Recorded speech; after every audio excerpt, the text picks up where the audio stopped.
After Siam opened up to the west in the mid-19th century, consulates and embassies began to appear on the river in Bang Rak, which is the gateway to Bangkok at the time. Later, the city expanded. They moved to Vithayu, Sathorn, and Silom.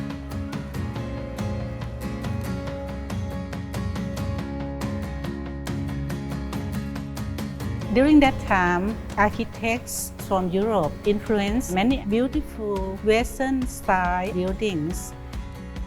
These architecture, this influence are not imposed on us. It is with the consent of the court, and noblemen at that time shows the open-mindedness of Thailand that we can welcome any ideas that we find pleasing, resulting in a beautiful heritage. Ambassador's residence. Collectively, all these three ambassadors' residences that we are going to visit would represent the urban evolution of Bangkok in terms of their location and the architectural style in terms of their forms.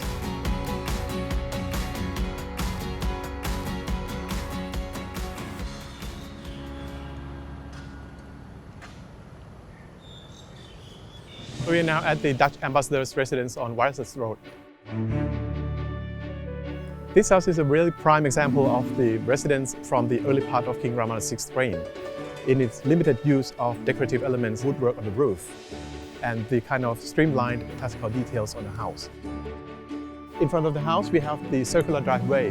Bangkok was already changed from semi-aquatic city to the modern land-based transportation. By the 1930s, King Rama VII gave this house to General Prince Bawaradet. After the Second World War, the prince sold the house and the land to the Netherlands government and used it as the ambassador's residence. Residence for us is very important as a testimony of the long-lasting relations we have already with Thailand, where we can organize all kinds of events. And of course, in our beautiful garden, we have a lot of variety in terms of animals, trees and plants and so on. And I think to maintain the biodiversity and to maintain this space in the middle of this madness is very important, because we realize in the world, in Thailand, in the Netherlands, in Europe, we realize more and more the importance of not just building everywhere, but making sure that whenever you build, you also have a good awareness of the need to have green spaces.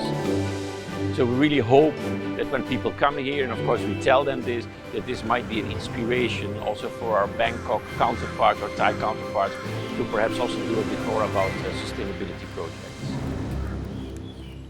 So after visiting the Netherlands ambassador's residence on Wireless, we now move to the Belgian ambassador's residence on Soi Phipat, the central business district of Bangkok, in the heart of the city. Belgium has been living in this house since 1927. It's a whole century of the Thai-Belgian relationship that is being taking place here. Our own king and queen, when they were not king and queen yet, but have come here to inaugurate the statue of Gustave Roland Jacquemin. He's probably the most notable and most famous of our Belgians, and he's considered to be helped Thailand reform its legal system. All over the world, Belgium has kept, some of our residents are really heritage from the country we are in. Bangkok has evolved a lot. When you see, when this house was built, it was in the middle of nowhere. Today is in the middle of Silom and Sathorn, which is a very busy area. And I personally feel that responsibility to maintain this heritage and to keep its spirits alive. This house on Soi Phipat was built around 1910 to 1915. The really interesting part is that what we see here, everything dates from that period. And it's very rare that we have this kind of a house that has been continually lived for 100 years. The house was built by Phaya Sri Kridakon Momlong Tum Kunchon and his big family, using the service of an Italian architect. The name was Attilio Ferrero. The plan of the house is very simple.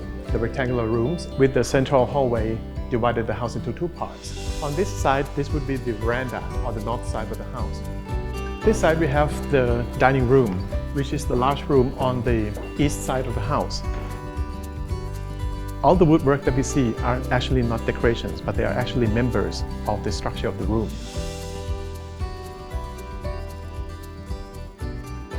This house is a good representation of the Italian architect's work in Bangkok. But we are going to visit yet another house that represents furthermore that kind of transition, which is the Italian ambassador's residence. Ban Jitasuk is a great example of the transitional period from the classical period in architecture to the Art Deco, designed by Jitose Naphaiwong, one of the first generation of Thai architects who were trained in Europe. The front part of the house nicely captures the transition period, as you can see in the gable part there, and the extension part in 1930, which is in the Art Deco style. We are inside the original part that was built in 1927. It was in the kind of late classical style, as you could see in all the woodworking, the dados, and all those cornices in the interior of the room. This is the entrance to the basement. And it was typical of the period that the main floor is lifted up from the ground floor, used to store things in the basement.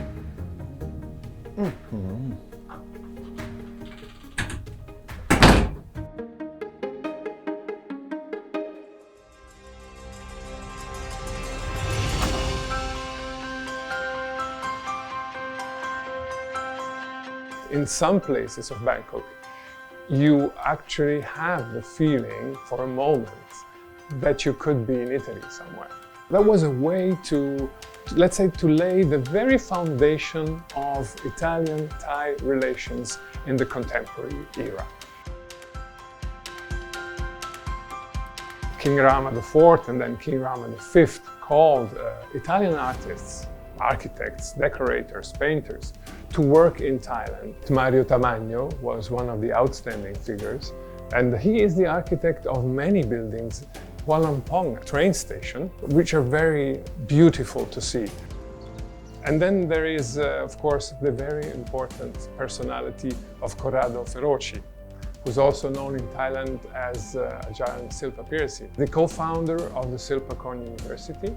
And I think this house, which also has it's an artistic component, it expresses this cultural foundation of our relations. I'm particularly delighted, together with my wife, to live in the middle of Ceylon. So I'm very appreciative of the beauty of this house, so I'm particularly proud to be allowed to live here.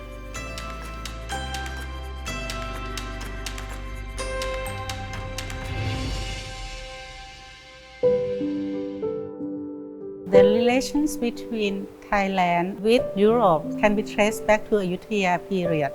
Through the original Sihapanchon window, the delegation from Louis XIV was received by King Narai the Great at Grand Palace in Ayutthaya period. It shows our confidence that we can receive culture and relation without losing the sense of ourselves. This spirit of open-mindedness has remained intact in Bangkok time, becoming something, a mixture of Western and Thai style that is a unique mixture and make this place a beautiful place. So these houses are not just fine homes and gardens, but they stand as the representation of urban evolution of Bangkok and the cordial relationship between Thailand and Europe that have resulted in the preservation of these houses that would become the shared heritage between Thailand and these European countries for the generations to come.